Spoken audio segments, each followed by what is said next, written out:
Hello and welcome to another edition of Between the Rows, the podcast of Glacier FarmMedia. I'm your host this week, Gord Gilmour. In this edition, we'll have Robert Arnason of the Western Producer in conversation with Aaron Gawryluk of the Grain Growers of Canada. From a farmer perspective, we want to ensure that Canadian farmers have access to the same technologies that their counterparts do in other jurisdictions.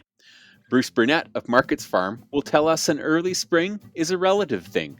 It's a bit earlier than normal.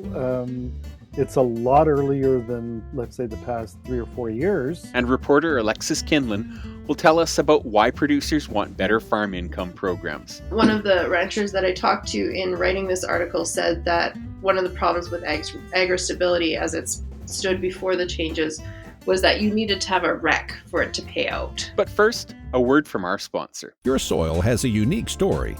At Decisive Farming by TELUS Agriculture, we get that. Start using precise nutrient information to get optimal crop performance. Try our variable rate program risk-free today. Visit decisivefarming.com. Conditions apply. You're listening to Between the Rows, the podcast of Glacier FarmMedia. I'm your host this week, Gord Gilmour. Later in the show, Robert Arnason will tell us about a new ruling that's good news for crop producers. And Bruce Burnett will tell us about the early spring and some of the benefits and risks. But first, here's Alexis Kinlan to tell us what she's learned from the debate around AgriStability. Alexis, thanks for joining us today. Thanks for having me. So, what are the exact changes that are coming into AgriStability? Well, after the meeting, I think it was on March 25th, they've decided to remove the reference margin limit. And there's also an extension for the deadline. So you can enroll in the program until June 30th, 2021. And the reference margin limit kind of removal is retroactive for the 2020 year as well. So that's some of what farmers were asking for, but not all of it. Where does it fall short of what farmers have been asking for? Well, farmers were asking for kind of a new compensation rate. The old payout rate was about 85%, and right now the payout rate is about 70%. So last year when they were kind of discussing it, Minister Bibeau offered to raise it to 80%, but the prairie provinces, they weren't into that, and they said the extra cost was still too steep. So as far as I know, the compensation rate is still on the table, and people are expecting that there will be more discussion around it. So, so far at least, how are farmers and farm groups reacting? In Alberta, we had kind of a coalition or group of 11 farm groups who were kind of advocating for the changes that they wanted, including the removal of the reference margin limit and the compensation rate.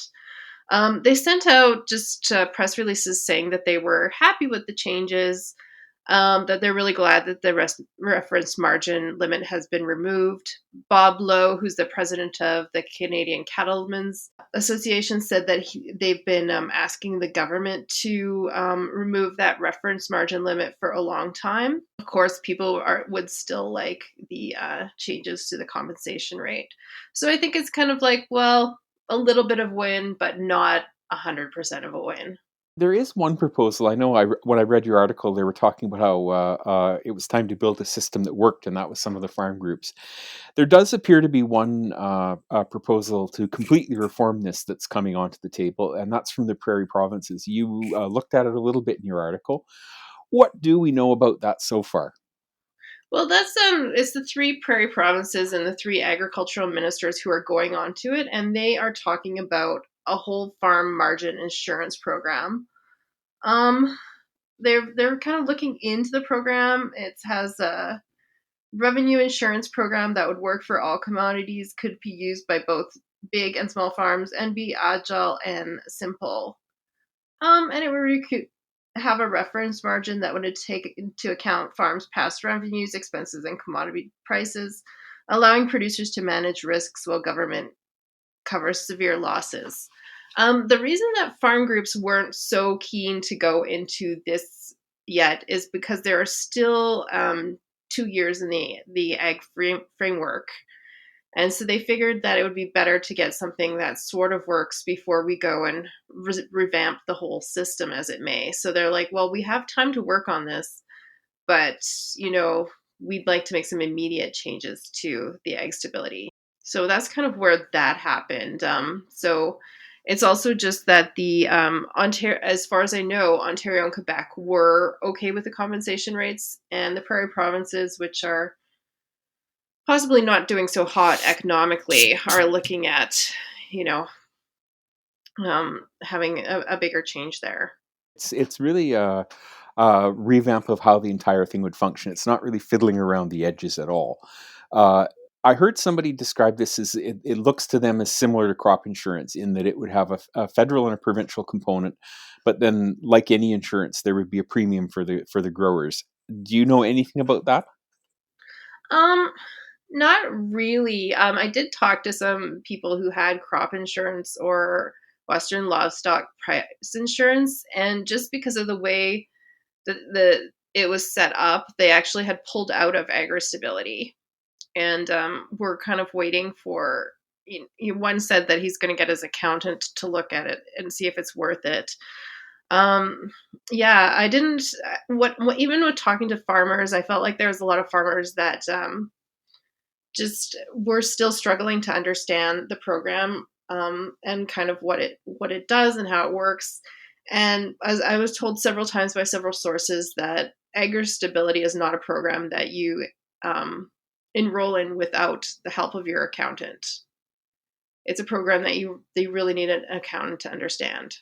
And then in terms of the new program, is there enough, and when I say the new program, I mean the proposal from the provincial government, is there enough detail there at all to really judge the merits of this program yet? At this point, I don't really think so. I think they need to do some assessing of it. I know AFSC is going to, and Alberta Financial Services Corporation is going to have a look at it and assess the report, and then counterparts, there's similar farm like financial security corporations in Saskatchewan, Manitoba will also have a look at it. I think there is a feeling that there does need to be a better way for producers to insure themselves. One of the ranchers that I talked to in writing this article said that one of the problems with AgriStability as it stood before the changes was that you needed to have a wreck for it to pay out. So if there was just a dip in the market, it wouldn't necessarily trigger a payout for you. It needed to be very severe. And then when it did pay out, it was really, really slow. So there have been some problems with this program. And so, I mean, it's good we're talking about it, and hopefully people will be able to work towards, something that works for more producers. That was the other thing that I guess that has been kind of one thing that people have talked about, is that we're trying to make a program to work for producers of all types of commodities across Canada, and that's a large variety of producers. There's a lot of challenges to make that kind of program. Yeah, no doubt. I think there's a lot of challenges to make any kind of program like this, and then add on to it that great diversity across the country for sure. No doubt, we'll be talking about this a lot over the next couple of years in the lead up to the new agricultural framework. Alexis, thank you for taking the time to run us through it today. Thank you for having me, Gord. That was Alberta farmer's Alexis Kinlan on the latest AgriStability maneuvers. You're listening to Between the Rows. I'm your host, Gord Gilmour. Later, Bruce Burnett will tell us why spring is always a bit of guesswork. But first, Robert Arnason joins us to tell us about how Health Canada just made gene editing a simpler thing. Robert, thanks for being here today. Yeah, glad to be here, Gord.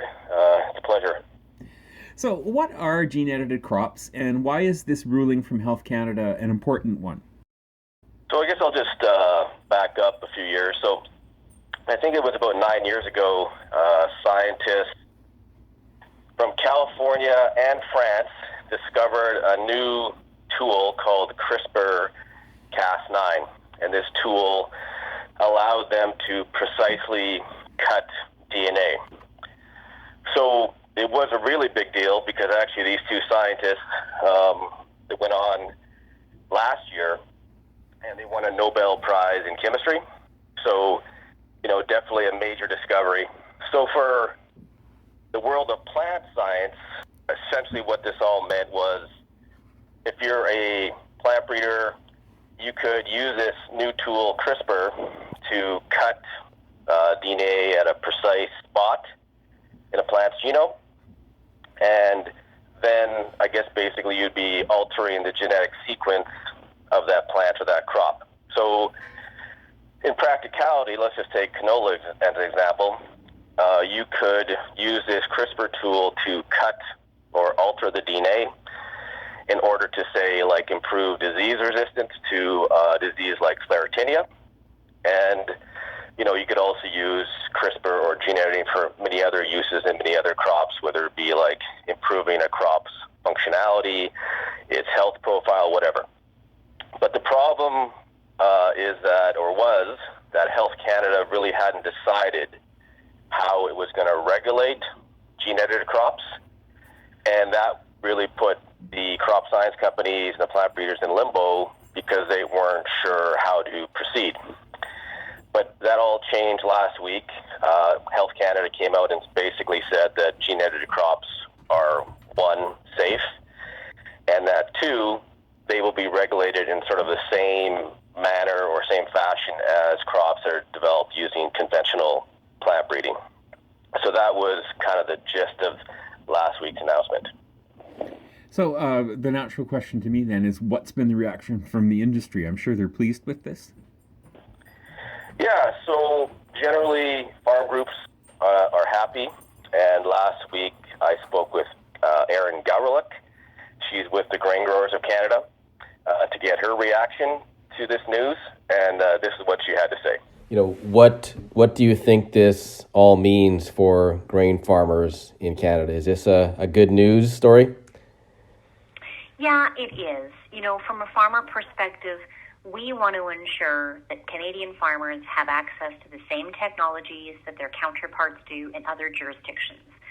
And when you look at countries like the United States, Australia, some Latin American countries, Japan, these are countries who are moving in a similar direction or are already there in terms of their approach to how they're going to regulate plant breeding innovation like gene editing. Okay. And so, that's twofold. One, we are of the view that with these like-minded countries, we'd like to see a similar approach taken, but also that ensures that Canadian farmers will be competitive with farmers in those jurisdictions. Okay. So the message here to plant breeders, crop science companies is go ahead, proceed with your gene editing research because Health Canada is going to treat it similarly to conventional plant breeding. Is that how you see it? Yeah, that's what we've been led to believe in the conversations that we've had in terms of what this will signal to plant breeders, right? That it provides more predictability, more clarity in what was previously or is currently a very ambiguous environment. So with that clarity will come increased investment. So this will now become an environment in which it makes sense to make that investment. We didn't want to be one of the countries where it didn't make sense, right, due to a lack of clarity, or it simply didn't make sense. So this proposal will, based on what we're seeing here in this discussion document, will provide that level of clarity. So in the last few years, there has been that concern you just outlined that some companies, some researchers have kind of taken their innovations elsewhere outside of Canada. So I guess the hope is that will stop. And as you say, companies, individuals, venture capitalists will take that money and invest it in Canada. That's the hope here. That's the hope. Absolutely. And from a farmer's perspective, that just levels the playing field, right? It ensures that they don't overlook the Canadian market when you think about where you want to bring some of these new tools and technologies, right? When we want, farmers need access to the tools that are going to help them address issues related to climate change, for example. Farmers want more tools and technology that are going to allow them to address, society's concerns. There are things that consumers are looking for, and farmers want to adapt and provide them with the products that they're looking for. And this is another tool in the toolbox to ensure that they can do both, right? Mitigate the impacts of climate change and help grow the products that consumers are looking for. So this whole thing, though, it's part of an ongoing modernization of plant breeding rules in Canada. When is that expected to be wrapping up? So there's like a 60-day consultation period that began on, I believe, March 25th, and that 60 days will end May 24th. So during that time period, any interested parties, farmers, farm groups, some people who have concerns about this technology, whoever they might be, can submit their comments to Health Canada. Health Canada will go through all of the feedback they get from the public and different parties. And then I guess they're expected to, once they have all that feedback, to make some sort of like final decision or sort of like final proposal regarding plant breeding innovation and how it's going to be regulated in Canada. So when that will exactly happen, I don't know. But, I think folks in the plant science community are hoping that it happens sooner than later, because there are some concerns that, Canada is kind of falling behind other countries like the USA, where their scientists have been using gene editing tools to develop new crops for a while now. And so I guess the concern has been for the last few years that, Canada needs to catch up here and kind of get on, the same playing field as other countries. So hopefully soon. Well, Robert, thanks again for your time and for bringing us up to speed on this topic. No problem, Gord. Thanks. I'm glad to be here. That was Robert Arnason, who delved into a ruling from Health Canada that's declared gene-edited crops are safe. This is Between the Rows. I'm your host this week, Gord Gilmour. We're joined now by Markets Farm's Bruce Burnett. He says that while there are isolated reports of early seeding, most of the country is still patiently or impatiently waiting. Bruce, thank you very much for joining us today. Good to be here. So we've heard through the social media grapevine, at least here in Manitoba, that people are sowing peas at the start of the third week of March. Is this unprecedented, or is this something that's just sort of rare and a little bit unusual? That's the sign of an early spring, and especially most of the reports of planting, I would say probably most of the crop being planted is wheat, but there's also some peas and other crops being planted as well. But this is essentially in the extreme southern parts of the prairies, and generally on soils that have managed to warm up to levels where it's okay to plant at this point in time. In other words, the crops can germinate. So it's a bit earlier than normal. It's a lot earlier than, let's say, the past 3 or 4 years that we've seen across the prairies, depending on what location you're talking about. And certainly it's a much different situation, I would say, in the central and northern prairies. Farmers up in those regions are sort of waiting and biding their time, I think, until it becomes sort of safer to plant their crops, even if it is an early spring here. And that actually segues nicely into my next question, and that's there's always this natural urge to get out there and get on with it in the spring. I think we all suffer it from some degree or another, and maybe farmers a bit more than most. But is this always the most strategic course of action to take? Well, I think this is almost like hindsight is 2020. If things work out, then it's very strategic. If it doesn't, well, then again, these farmers will adapt anyway. But generally speaking, early planting has got a number of benefits, especially in a drier spring like this one. You do get to capture existing soil moisture levels. So that's something that I think is on the mind of a lot of farmers out there with the dry soils that we have throughout a good portion of the prairies. Taking advantage of that early spring weather or early spring moisture, I should say, is important here. again, that's on the positive side. Another positive, of course, is uh, if you planted the crops early and they get off to an early start, there's a very good chance that you're going to be harvesting the crops earlier. And there's a tendency with to receive good quality if you harvest a bit earlier, because you're outside of that cool down that we normally receive in September, along with some of those seasonal rains. And what do we know about where the sweet spot is then in terms of some of these benefits of early seeding, as opposed to maybe some of the elevator risks? And I'm thinking, the late frost and things like that.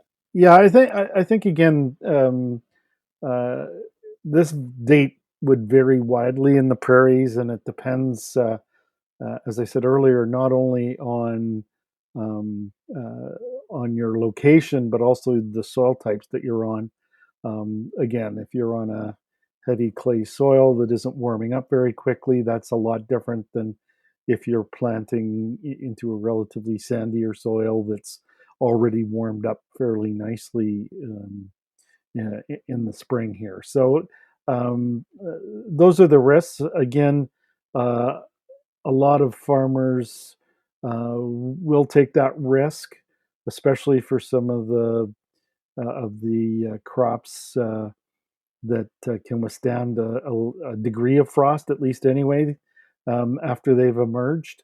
But certainly, again, I think it's going to depend a lot on what happens in the season. If you have above normal temperatures throughout the spring period, that would be good. But then again, all it takes is one frost to hurt the crop and hurt yield performance. So it's a balancing act. Again, a lot of farmers are also balancing their essentially their workload. Um, the spring planting season, especially in a lot of the southern areas, is fairly extended because of the fact that you're also planting row crops as well as the traditional spring cereals, oilseeds, and pulses. A little bit earlier, you had talked about that desire to get out there and seed into these fields because they're looking at them and they're very dry and they want to catch what moisture they can. What are your thoughts on this? Is that a sound strategy? Is it important to remember that there's still some time on the calendar for rain to come? What's your thoughts on it? If you were guaranteed that you were going to get some rains later on, then that would be good.